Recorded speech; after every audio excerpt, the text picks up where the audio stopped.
While being anticipating for Covain 2, I had the itch to play a new Souls-like, something a bit fresh, yet similar. So I browsed through the Souls-like category on Steam, and that's where I found this.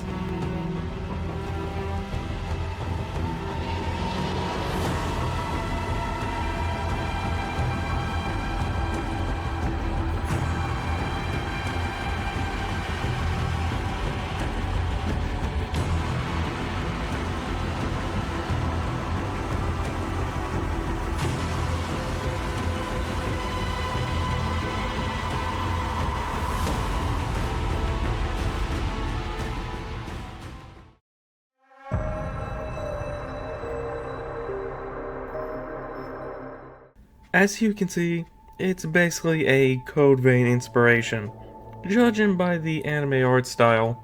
For starters, AI Limit introduced a quite unique mechanic called Sync Rate, which is something you'll be managing throughout your playthroughs. The meter is measured by percentages. To gain percentages, either by consuming pure crystals or by hitting enemies. However, you'll lose percentages by gain hit. When it gets far below the crystal icon, it'll regain up to that icon. Keep in mind, the higher the sync rate, the more damage you'll be dealing. You're basically being rewarded of playing well. There's also a punish of playing poorly.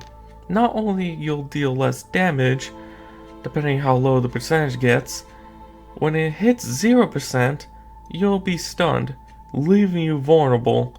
Think of it as the posture mirror from Sekiro. The sync rate is also your magic/skill meter. Certain amount of percentage would be drained depending on what skill or spell that you used. It sounds like a lot to manage, but not to worry.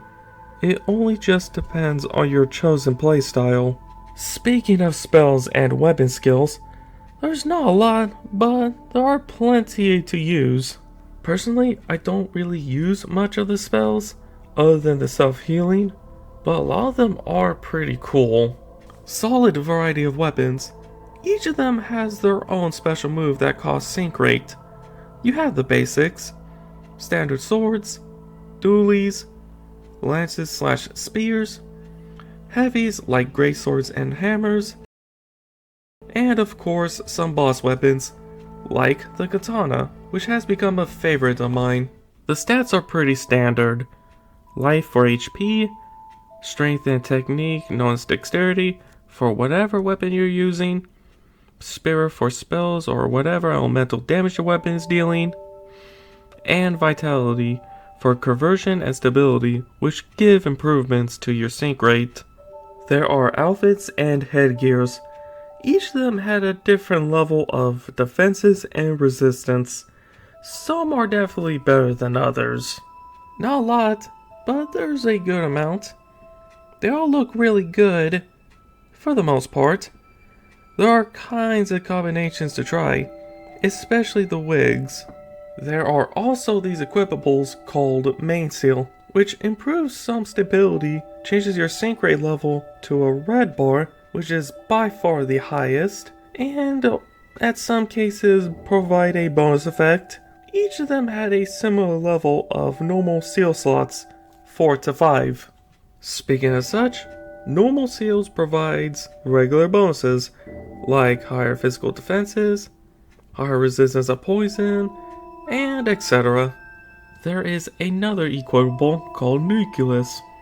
That changes how much sync rate you gain back and the regeneration when the percentage goes below the limit. There is a small catch. Every time you swap out a Nucleus for any other, it'll cost some crystals, though there is not many Nucleus, nor does it cost that much, so there is not much to worry. You'll have 4 abilities, known as frame abilities, when it comes to using the left arm. Counterfield, a parry that can easily stun enemy and most of the bosses for a failed strike. Now, there's something about it that I wanted to comment, but we'll be back on it in a bit. A shield, which provides protection for what's in front of you. Instead of losing health, you'll lose sync rate to an extent, also charges the shield. When fully charged, double tap the button for a shield bash. Thunderstep, an electric dash. When timed, a clone will be summoned that explodes. Piercing Claw, an enhanced spell that grants you energy claw strikes at the cost of taking piercing damage. Out of the four, Counterfield is the one that I use the most, due to being the most satisfying.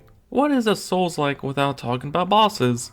The bosses are, overall, pretty good. There's been only a couple of bad bosses, which one of them is a gimmick boss. You only fire once for a couple of achievements, and that's it. Some are great, some are solid, some are alright, some are eh.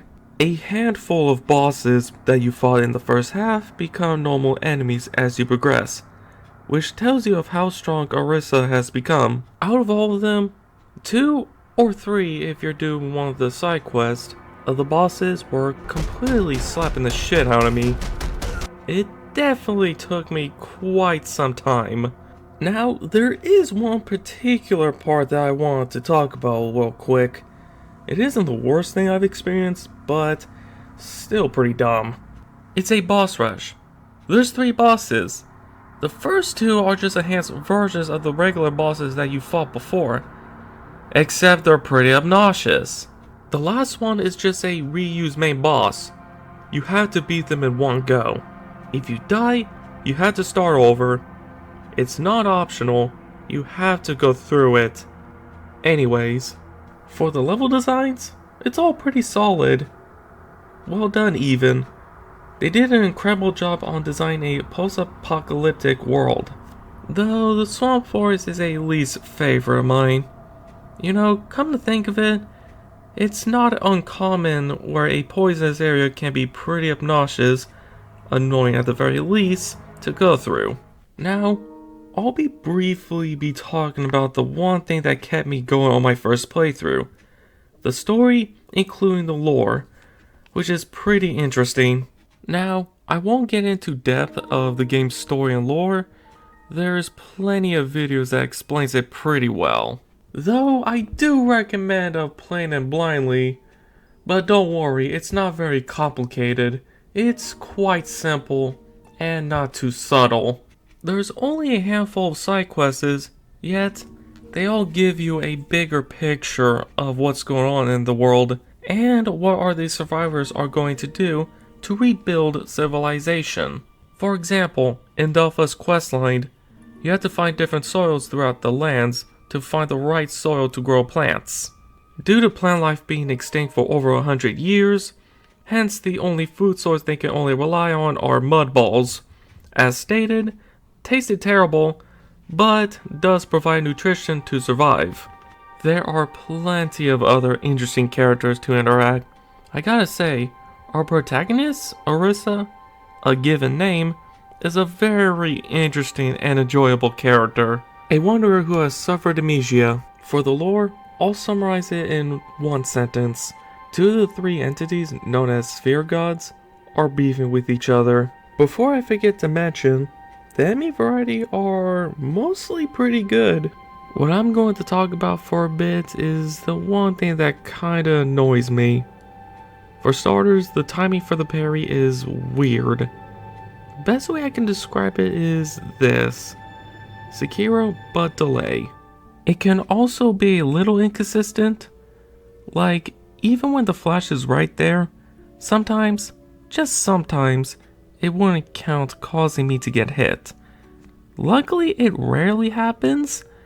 I still beat the entire game while using the parry 99% of the time. Skill issue?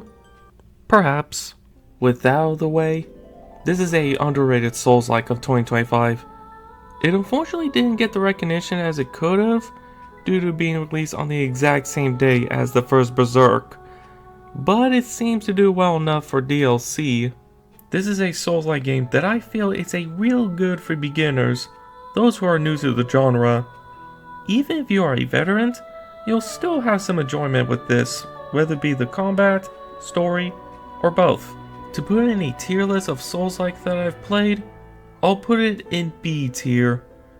Would like to rate it higher, but there's other Souls like that I liked more than others, but I do see myself coming back to it.